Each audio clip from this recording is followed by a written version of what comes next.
आत्मनिर्भरता का मतलब है कि जब आप किसी उद्देश्य या लक्ष्य की पूर्ति के लिए अपनी सारी शक्तियों को केंद्रित कर और आप उसके लिए प्रयत्नशील होते हैं और आप उन शक्तियों को पहचानते हैं जो कि ईश्वर की दी हुई हैं, उनका सम्मान करते हैं और वो जो सम्मान करते हैं वो ही आत्मनिर्भर हो सकते हैं।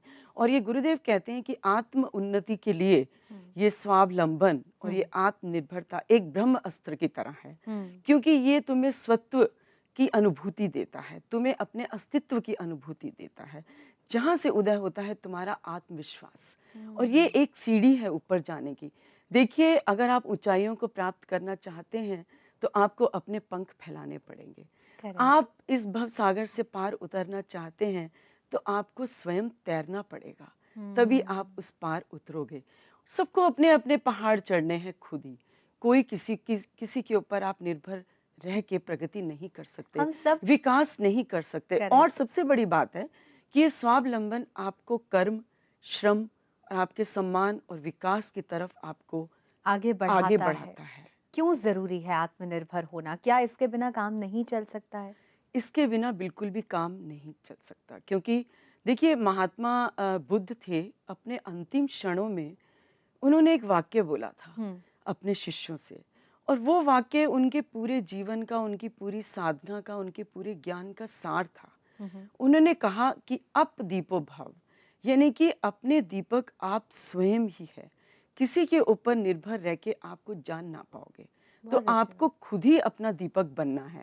और हुँ, यही बात जो है हमारे हमारे वेदों में भी लिखी है। हुँ, वेदों में लिखी है कि अदीन श्याम शरदा शतम, यानी हुँ, कि अधीन होकर हुँ, आप स्वावलंबी पुरुषार्थी होकर अपने 100 वर्ष से भी अधिक अगर आप जीना चाहते हैं, तो आप अधीन होके रहिए।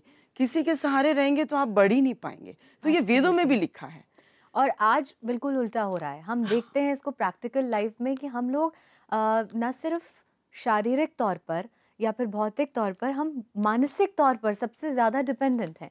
हम विचारों के सोच की अगर बात सबसे पहले करें, तो हमारी अपनी सोच हम लोग बहुत कम अप्लाई करते हैं। हर चीज़ में हम दूसरों के डिसीजंस पर डिपेंडेंट हैं, हम दूसरों के विचारों का सहारा लेकर अपना कोई डिसीजन लेते हैं। हाँ, तो यहीं से सबसे पहले तो शायद ये गड़बड़ बहुत शुरू हो गई है। ठीक बात की है आपने, क्योंकि सबसे पहले जो है ये जो मानसिक और बौद्धिक जो हमारी पराधीनता है, और इसी कारण से शायद जो अंग्रेज़ लोग थे इतने साल हम पे रूल कर गए, क्योंकि हमने सब छोड़ दिया।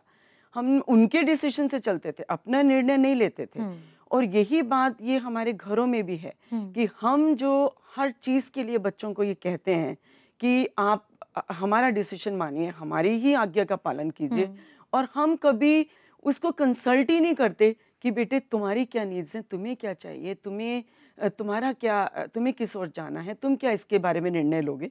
तो शुरू से ही मुझे लगता है जब कच्ची उम्र होती है तभी से ही बच्चों को हर डिसीजन में